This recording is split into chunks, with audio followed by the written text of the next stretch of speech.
Hey guys, this is Anon, and today I've got some gameplay on a funky little Tier 5 tank destroyer, the SU-85i. I apparently had picked it up on a sale a long time ago and really didn't play it much, and decided to just pick it up recently to get my 100 battles in it because I was kind of curious with it, and I didn't do very well kind of right off the bat because it has some kind of quirky properties that I think keep it from being played very frequently, but once you kind of learn how to manage it, it does a really good job at Tier 5, just to kind of have some nice, well, maybe not relaxing games, but some lower tier stuff where you're not always grinding in the upper tiers. So kind of the quirks with it are it's pretty quick and mobile. It's not necessarily lightning speed, but it moves around the battlefield really well. But the gun is really kind of a mixed mag. It's got really nice alpha at Tier 5, but it's got really poor dispersion and pretty good reload, so that's good, but the accuracy is just not very good, and the gun arc is atrocious. So you can't really, it doesn't play super well as a pure sniper because you're just going to miss a lot of shots, and the aim time is also really poor with it too. So I prefer to be kind of in that second tier level where you can have some of your teammates between you and the other team, but you can be close enough to have a chance at hitting more shots. So you can see here I'm playing definitely back off red, but not so far back that I can't have some shots, but still at the same time I'm going to definitely tank a few, which I think you start to see right here on this Churchill, right into the ground, and it's just a tank that's going to have that problem a little bit, so you have to be careful. It does have a little bit of troll armor. Technically it's not super great, but it will bounce a little bit, especially as you're kind of angling and wiggling around. It's quick enough to kind of force them into some bad shots. So as you can see in this situation, I haven't been talking a lot about this game or the tank. We're already down 2, and it's not looking good, but they're so tunnel visioned on my 2 teammates that are left besides me that I can roll right into the flank and start to take some shots. I'm not being picky about it. Whatever tank is in front of me is what I'm going to shoot because there's a lot of hit points still needing to be farmed. And again, you can see that bad miss on the Churchill. It's just one of those things when you have a bad gun arc and you have to turn your entire tank, it's you're going to miss a lot of shots because of that. So I know I have down to 1 teammate left, but I'm not going to be able to save him, and now I'm really concerned about getting back to cap in time and also letting me really reset a little bit. This is going to be a clutch situation in a 1 versus 3, and I am better off fighting 1 solo than I am a 1-on-2, and then also ignoring cap. So I'm going to go ahead and charge right in on this M3 Lee. He pops up. I could have gone for it, but again, with that bad accuracy, I don't really want to risk it, so I'm going to just charge right in, take the shot to reset cap, and I'm not going to stay and fight him because I can see that the Covenanter behind me is I think it's a Crusader actually, is already charging behind, so I drive straight on through because again, I'm trying to separate them as much as I can. So I'm assuming that M3 Lee is going to follow, but he doesn't because he's still obviously on cap. But I can also see on my minimap that Crusader is following me, which is great. Based on the speed of all 3 tanks, this is giving me a good possibility of taking each one at a time, and that's a way better situation.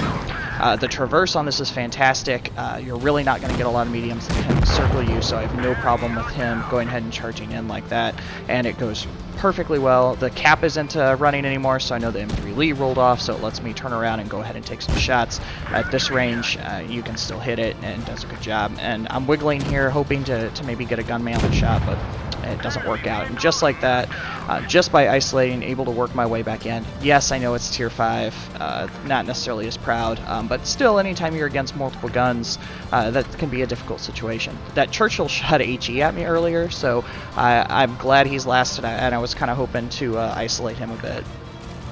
Okay, so I kind of figured that Churchill was charging in the whole time, and so I make a mistake. When he pops up, I get a little anxious, and because my whole point was to get out and then shoot back in, and so I got a little over anxious and charged a little hard, and could have made a pretty big mistake there. But luckily, he is shooting HE, and this gives me a little bit of cover right here. So I'm still not going to risk it because if he was able to get a full HE round into me, it would be an easy kill. So instead, I can use the mobility and especially the traverse speed to go ahead and whip around and get these last 2 shots in.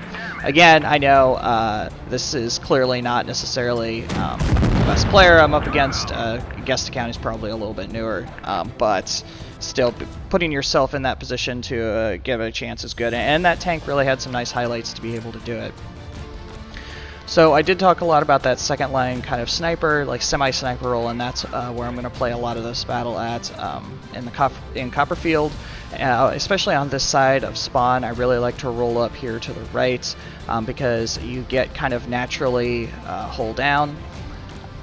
If I was in a situation where I didn't have any team with me, they would still be able to slowly snipe this really, really large Commander's Hatch cupola that's on top of me. It's very weak, no problem to rip through, but as long as I have team with me, it's not a big deal. And unfortunately, this is where this spot doesn't work quite as well if you end up with team that charges up in front of you and starts to block. But once they're not in your way, it makes it a really small target to shoot at, and especially when you have heavies up with you, like this T1 to my left. He's a much juicier target for the team, so they're not really paying much attention to me, and it lets me put this gun to work, which is the whole point of a TD anyway.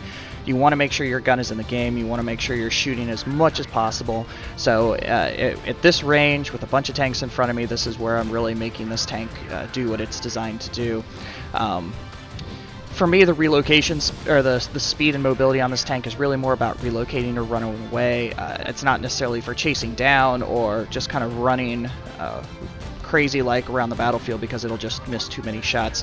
I would much rather work from kind of a stationary spot, because you do have that weird gun handling that's going to make you miss some shots. So the more you can keep it static and fully aimed, the more you're going to be able to really put that nice alpha to work. So like I said, it's very funky, especially on these low tier TDs. It doesn't really play like anything else, I don't think. There's some stuff that has some similar attributes, but this one is very kind of unique in its play style, and that's why I decided to go ahead and share it a little bit. So obviously this isn't very exciting. I'm just farming damage, but that's my job in this role, and that's what I want to do. It looks at this point that they're starting to back up pretty good, so that's when it's time to go ahead and charge, because they're going to be a little bit anxious and hopefully have trouble making a few shots. And also it's good to know your reload time. Like I'm standing in right now with tanks facing right at me, but it's because I know that once they get a shot off, I should be able to reload faster than they do at that low 4-second time. It's a really, really nice reload. It's just giving you great DPM at this tier in general, so it gives you that ability when you're facing a tank like that just to kind of stand in and trade shots if you need to. And then again, if you get charged by something, which is exactly what they should be doing, and people just aren't used to facing this SU-85i, then you can go ahead and abuse that traverse speed and go ahead and take them out. So nice easy finish here, kind of as it goes, hoping for that kill shot on the Crusader, because at this point I know I've farmed a lot of damage, just kind of hoping for that golden M. But since I don't get that, it's clear they're on the cap circle, and this is again where this tank struggles a little bit. There's absolutely no gun depression at all. So if I was in kind of a different situation where I was up against more tanks, I wouldn't want to just roll over the edge like that and take unnecessary damage to get my gun down. But this is late game, and so it's okay to go ahead and farm damage. You can see where you start to angle out on shots like that, you'll get some nice easy bounces, and that's just what you have to do. Make yourself difficult to aim at, and that's what makes it work. And I also earned some pretty nice credits too. You see at both the end of these games. It's not tremendous, but at tier 5, when you have a good game, it definitely earns pretty well. So very quirky tank. Like I said, something that I don't think you see every day, so I wanted to share that a little bit. As always, if you like the video, please subscribe on YouTube. Really appreciate all the support there, and follow on Twitch, because we've been having some really fun stuff going on there lately, and we'll catch you later. Thank you.